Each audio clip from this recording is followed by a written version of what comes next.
মাননীয় সদস্য জনাব অনিন্দ ইসলাম অমিত, 87 যশোর 3, মাননীয় প্রতিমন্ত্রী বিদ্যুৎ, জ্বালানি ও খনিজ সম্পদ মন্ত্রণালয়কে বক্তব্য রাখার জন্য আহ্বান করছি।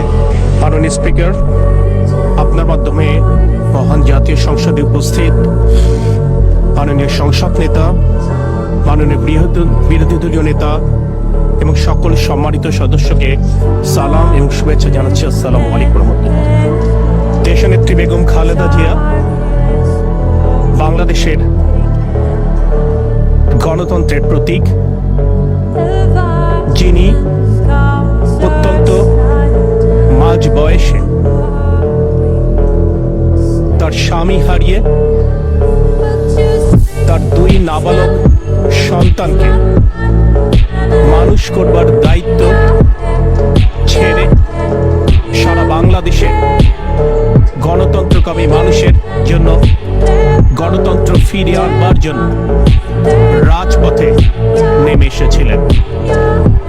আমার মতো স্বাধীনতা উত্তর প্রজন্মের আমাদের অনেকেরই তাকে দেখে বড় হবার সুযোগ হয়েছে।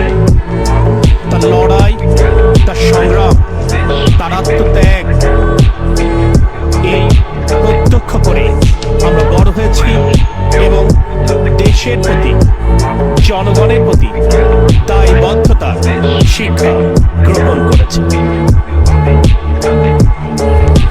বিগত 90 দশকের স্বৈরাচার বিরোধী আন্দোলনে তার লড়াই, তার আত্মত্যাগের মাধ্যমে আমরা স্বৈরাচারী এরশাদকে হটিয়ে নারী প্রধানমন্ত্রী হিসেবে তিনি বাংলাদেশের শিক্ষা ব্যবস্থা, নারীর ক্ষমতায়ন এবং অবকাঠামো উন্নয়নে যে ভূমিকা রেখেছেন, আজও দেশবাসী তার গভীর কৃতজ্ঞতা চিত্তে স্মরণ করে। তিনি নিজের সন্তান, নিজের পরিবার এবং নিজের শরীরের কথা চিন্তা না করে সমগ্র দেশবাসীর গণতান্ত্রিক অধিকার ফিরিয়ে আনবার লড়াই করতে গিয়ে তিনি কার্যত আত্মত্যাগ করেছেন। আজ এই মহান জাতীয় সংসদে দাঁড়িয়ে সেই বিদুষী নারীর রুহের মাগফিরাত কামনা করছি।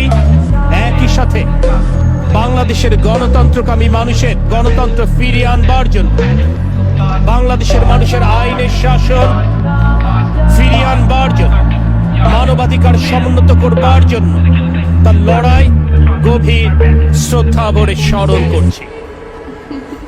এই লড়াইয়ের মাধ্যমে, আত্মত্যাগের মাধ্যমে তিনি দলের ঊর্ধ্বে উঠতে পেরেছিলেন। তাই জুলাইয়ের গণঅভ্যুত্থান পরবর্তী সময়ে দিক নির্দেশনাহীন জাতি তার শরণাপন্ন হয়েছিলেন। তার জানাজায় লাখো কোটি মানুষের উপস্থিতি জানান দেয় তিনি কার্যত বাংলাদেশের অভিভাবক হিসেবে এই পৃথিবী থেকে বিদায় নিয়েছিলেন। আজকে এই মহান জাতীয় সংসদে এত রক্তস্নাত পথ পাড়ি দিয়ে যখন এই মহান জাতীয় সংসদে উপস্থিত হতে পেরেছি, একদিকে যেমন আল্লাহর দরবারে লাখো কোটি শুকরিয়া আদায় করি, যাদের ভোটে নির্বাচিত এখানে উপস্থিত হতে পেরেছি তাদের প্রতি যেমন কৃতজ্ঞতা স্বীকার করি। খুন, গুম, বিচার বহির্ভূত হত্যাকাণ্ড, শারীরিক মানসিক নির্যাতনের পথ হবে আজ গণতন্ত্র পুনরুদ্ধারের এই ক্ষণে আজ একদিকে যেমন তাদের প্রতি কৃতজ্ঞতা স্মরণ করি, একইভাবে আমাদের মা দেশনেত্রী বেগম খালেদা জিয়ার অবদানও কৃতজ্ঞ চিত্তে স্মরণ করি। তার রুহের মাগফিরাত কামনা করি। তার দেখানো পথে বাংলাদেশের স্বার্থ রক্ষার্থে আমরা আমৃত্যু অবিচল থাকব, এই কথা বলে আমি আমার বক্তব্য শেষ করছি। মাননীয় স্পিকার, আমাকে কথা বলবার সুযোগ দেবার জন্য আপনার প্রতি কৃতজ্ঞতা প্রকাশ করছি।